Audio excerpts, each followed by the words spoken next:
I discovered my girlfriend's betrayal in a video. What followed was a confrontation at a restaurant, and then she vanished. It all started innocently enough. We were scrolling through her phone, casually watching videos, when something unexpected popped up. She swiped it away with a speed that could rival a reflex test. My curiosity got the better of me. "Why did you skip that one?"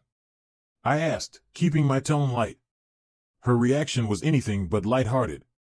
Her face hardened, and with a venom I'd never heard before, she snapped, "I don't need to explain anything to you. Just F off." It felt like a slap across the face. My usually calm and collected girlfriend had morphed into someone unrecognizable. Alarm bells rang in my head. Why was she so defensive? What was she hiding? I tried to keep my voice steady as I told her how unnatural her response seemed.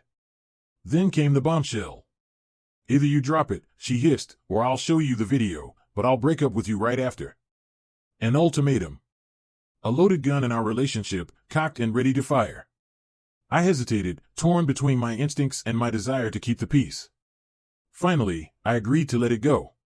But her story didn't add up. She claimed it was a clip of her friend making out with some random guy, except she hadn't spoken to that friend in over a year, and her phone was only a few months old. Why would she even have something like that saved?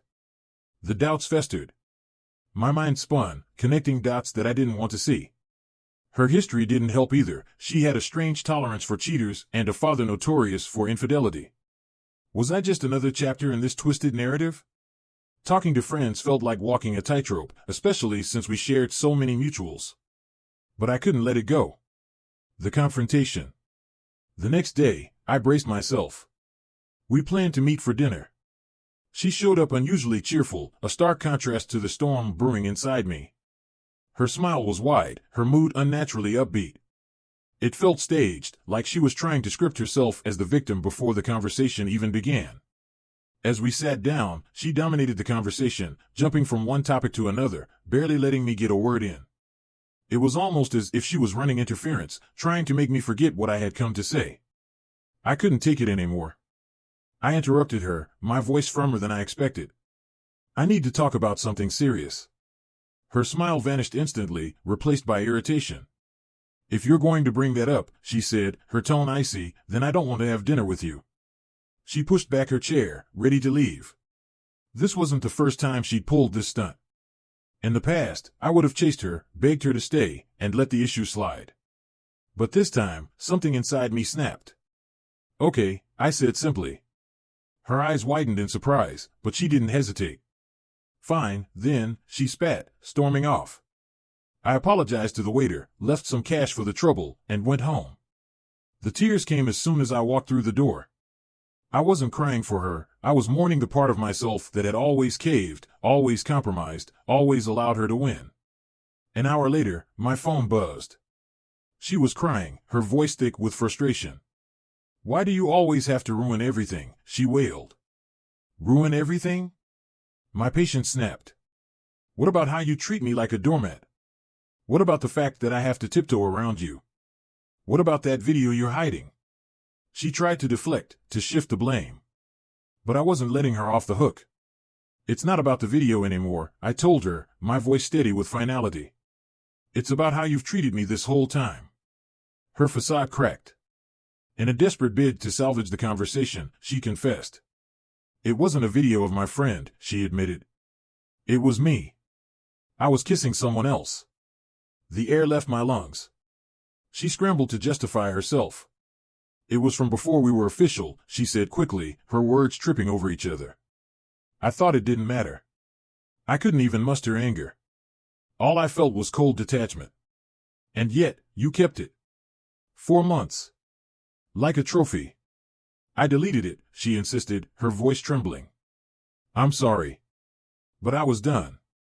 "It's not about the video," I repeated. "It's about everything. And I'm out." Her voice broke. "Okay," she said quietly. "If you say so." That was the last thing I ever heard from her. I blocked her on everything. Even now, my hands tremble as I type this. Adrenaline courses through me, a mix of relief and lingering anger. But I know one thing for sure, this nightmare is over. Sometimes, letting go is the only way to hold on to yourself. Sometimes, strangers on the internet feel like the only ones to turn to. So, here it goes. The story begins in 2011. Picture a school social event. The dim hum of conversation, clinking glasses, and then, music.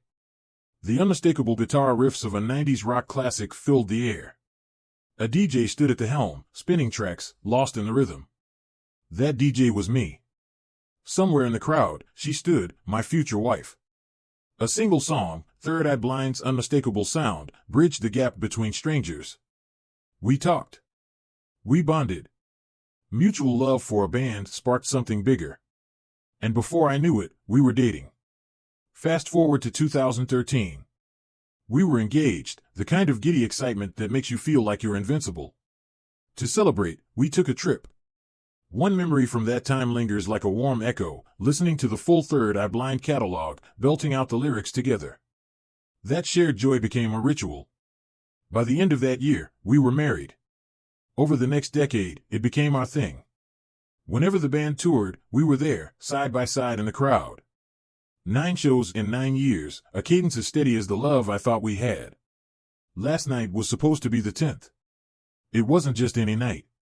It was carefully planned, a concert, a hotel stay, a romantic evening to celebrate our upcoming 10th anniversary. I came home that Friday, buzzing with anticipation. She was getting ready, looking stunning. And then, ding. Her phone lit up. A text. You probably know where this is going. My stomach churned as I read the words. She'd met someone the night before, while I was away for work. But it wasn't just the confession, it was the details. Condoms. Laughter. The casual cruelty of it all.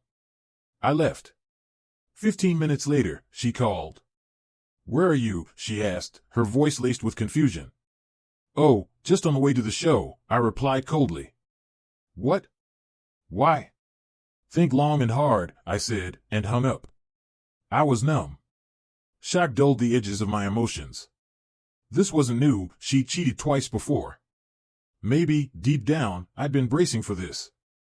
Still, the floodgates hadn't opened, yet. She called again. Her excuses started pouring out, each more desperate than the last. We're just friends. It didn't really happen. I was drunk. And the worst, let's talk about this like adults. As if I was the one being irrational. I knew how that conversation would go. I'd miss the show. We'd sit there rehashing her betrayal while she tried to charm me into forgiving her. The thought made my skin crawl. For the first time in a decade, the idea of intimacy with her felt repulsive. So I went to the concert. The ticket scanner paused, looking at me. 2 tickets, he asked. Yes, I said flatly, pushing past him into the venue. The music began. The band played like the universe didn't care about my unraveling life. Some lyrics stung, cutting deeper than they ever had before. I've never been so alone, and I've never felt more alive. I screamed. Danced. Let the music swallow my anger. The crowd's energy was electric, and for a moment, I was part of something bigger, untethered from the pain.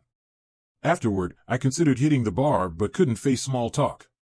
Instead, I went to the hotel, the one meant for our romantic getaway, and slept alone. The next morning, I woke to 30 emails. Guilt, shame, anger, all from her. Somehow, anger at me. For reading her texts. She tried bargaining. Pleading. She even sent pictures of old cards I'd written her, anniversary notes, Christmas messages, declarations of love I'd poured onto paper. Her aim was clear, remind me of the man who loved her. But all it did was highlight how much she no longer loved me. I forgave her once. But now? Forgiveness felt like an invitation for future heartbreak. I'd be back in the same spiral someday, typing another sad story, unless I chose myself this time. The only question left was whether I had enough self-respect to leave. The community had thoughts. One person offered sharp advice, give her divorce papers and a card. Perfect irony. Another chimed in, you've given her too many chances. Move on. Get tested. Lawyer up. DNA test your kids if you have any. But the practicalities hit me hardest. The apartment was in both our names. If I left, she'd stay, and I'd lose everything, my bed, my garden, even my pets. And worse, rent would drain my dwindling bank account. So here I am. Living with my parents, an hour from work. No summer income because I'm a teacher. No air conditioning and 95% humidity. The one bright spot? That concert. Those lyrics became my unexpected therapy, the soundtrack to this bizarre chapter. For now, I'm holding on to this, storms pass. And maybe, just maybe, this one will leave me stronger.